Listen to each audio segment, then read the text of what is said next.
Libyan rebels claim they are in control of most of the country's capital, Tripoli. Two of Gaddafi's sons are arrested, with some reports suggesting the leader himself is in a specialist heart hospital in a town 14 kilometers east of Tripoli. Following a night of chaos in the capital, crowds were seen in the city's central square with people waving revolutionary flags.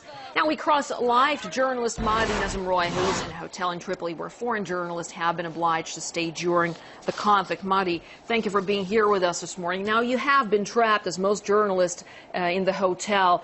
So tell us what's it been like for you. Were you threatened over the night? Well, I got fired at the start of the day while I was putting signs saying press. I made signs and put them in the front of the hotel. They fired the hotel. They have snipers. We all feel threatened. It's less now than before, but if the rebels get here, a lot of us feel very insecure about that. What is the situation there now? What is it like now? Do you hear any gunshots outside of the hotel? Yes.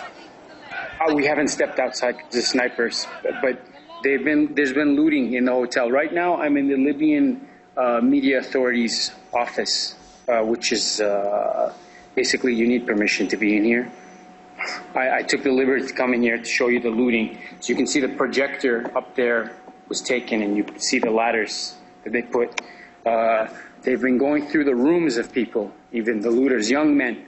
I don't think they were dangerous at all, but young men who've just come and gone into all the rooms and started collecting things. You could see they broke the doors, the locked doors, and again you can see the ladders to steal the projectors, computers. This has happened in various offices here. I want to also point the fact that the foreign journalists immediately went into these offices because the files kept on them are kept here. The files on all of us visiting Libya are kept here. And they immediately took the chance to come in here and to take the files, basically. And they weren't happy about it either. And I overheard them speaking about the files, which involves emails from, I think, one of the BBC gentlemen named Roger. Security-based files where he was in liaisons with London. Well, you remember, Steve, I told you. So I don't think because I kind of took a peek. So as you can see, it's a ghost town, and we've all divided. We're not all together now. We're in different places throughout the hotel. Day and break has come here in Tripoli, and we're hoping that we will be safely taken out by an international contingent from the United Nations, not from NATO. The British are talking about evacuating this place only for 5 nationals. Only for 5 of their people, not the rest of us. Mahdi, I understand that the situation is very volatile at the moment from what you're saying, but can you tell us if you perhaps hear what's happening outside? Do you hear any gunshots? Do you hear any people there at all? What's been going on? No, I haven't heard any gunshots. I have been in touch with local Libyans. They are telling me that don't count on things being over. The media, I have to be honest with you, they deliberately scared us a couple times. They took the opportunity to do a photo shoot with us all panicking.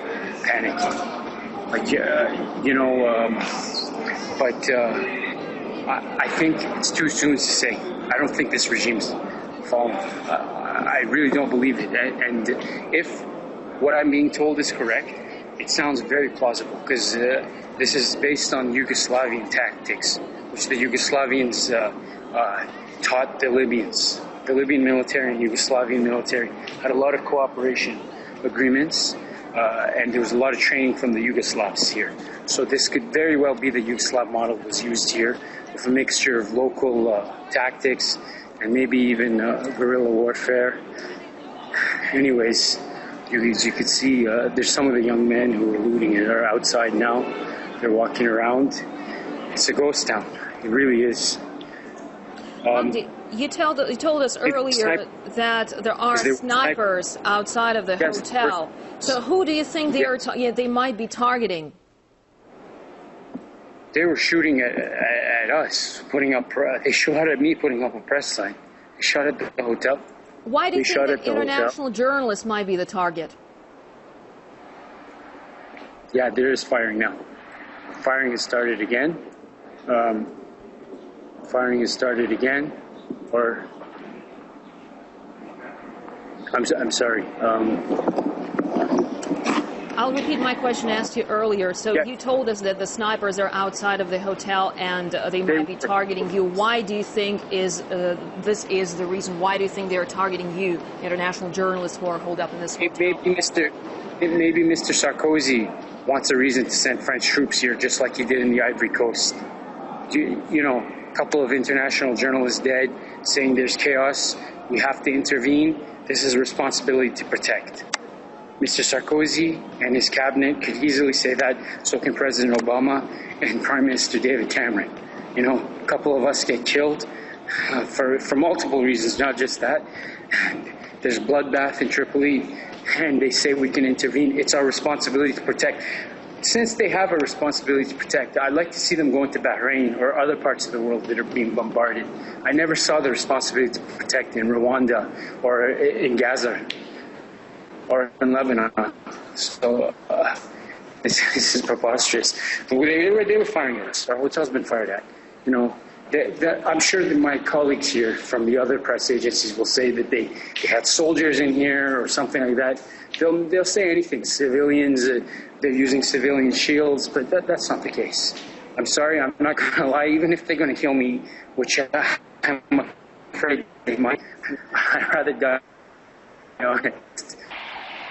Well, Mahdi, tell us what's happening in your hotel now. How many international journalists are there with you? And tell us, what is the safety situation? I mean, I understand that it's not very impressive there at the moment, but can you describe what everyone is going through emotionally being there?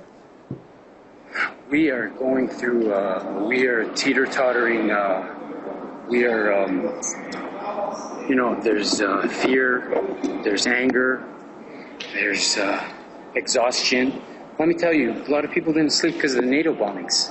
The NATO bombings kept us up before this even, because they did an intensive bombing campaign in order to have the insurgents arrive in the Libyan capital. So there was very intense bombing here, and this kept us up. And we're all obviously, there's a bit of shock. Some of my colleagues, I have to speak to them very aggressively, but it's only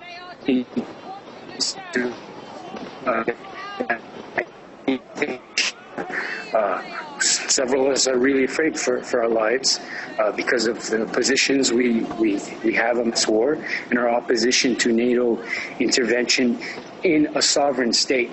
This is illegal. This is a war of aggression. It was not a defensive war whatsoever. They did not protect civilians. That is preposterous. And if anybody believes they protected civilians, that is wrong, because they are bombing civilian facilities. They are launching an offensive. They launched an offensive into Tripoli. How is that? That's very Orwellian. They are not protecting civilians whatsoever. And my colleagues, when they go out, they report about a lot of things, but they don't talk about the civilian deaths, and there's been a lot of civilian deaths. We've been abandoned in this hotel.